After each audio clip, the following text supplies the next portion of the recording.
Okay, listen to me. At least one of you, statistically speaking, one of you is going to go on to write articles for science, okay? Firstly, fuck you, okay? Secondly, if you get a job doing this, please, in your goddamn fucking headlines, stop using the words may, some, possible. Just throw a goddamn percentage, okay? This is such a worthless fuck headline, okay? For you science journalist writers out there, people recovering from COVID-19 may suffer from significant brain function impacts with the worst case of the infection linked to mental... Who? How many? May suffer? How many may suffer? 85% or like 0.01%? Give a fucking number, okay? This is such a shit garbage fucking headline. Why would you write something like, could you imagine a headline like, people with COVID-19 may lose 3 inches off their dick? Oh, like how many? It's this passive voice obsession is so garbage. It's such a shit way of writing headlines. There's no excuse for it whatsoever. A non-peer-reviewed study of more than 84,000 people led by Adam Hampshire, a doctor at Imperial College London, found that in some severe cases, so what is this? So only in severe cases, and then in some of those severe cases, what is this, 0.000, what percentage?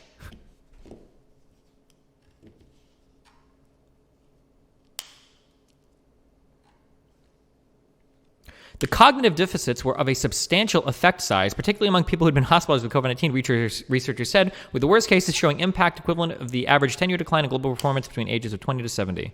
Scientists not directly involved with the study, however, said its results should be viewed with some caution. Should be the fourth story here. This is such a garbage headline.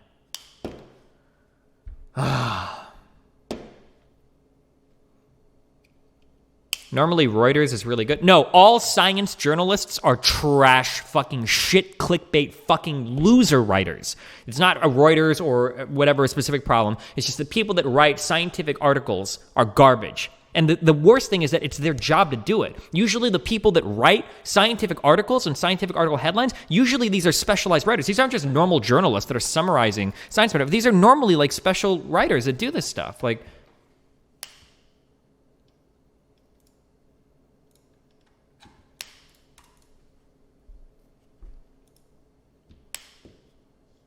if you put a number in the headline, wouldn't it disincentivize people from reading the article? Hey, newsflash, 85% of people only read the headline anyways.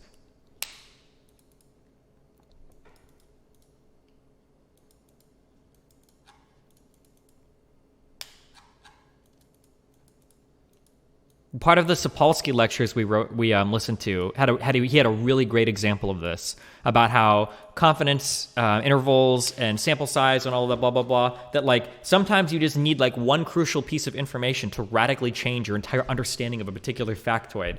I remember one of the things that he said was that like with a very very very high confidence, we are almost positively sure that the second sibling or the second child in any like family will have a higher IQ than the first one. Like it's like a well-studied, well-known thing. Like, and that piece of information can be surprising to people. And it's like, oh shit! Like the younger sibling always has a higher IQ, and that's like a very high confidence interval, very high sample size, well-studied thing.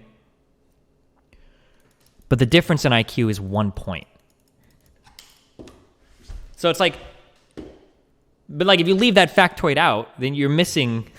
Well, now the story like is radically different. Now that feels like a radically different thing than you, right? Yeah.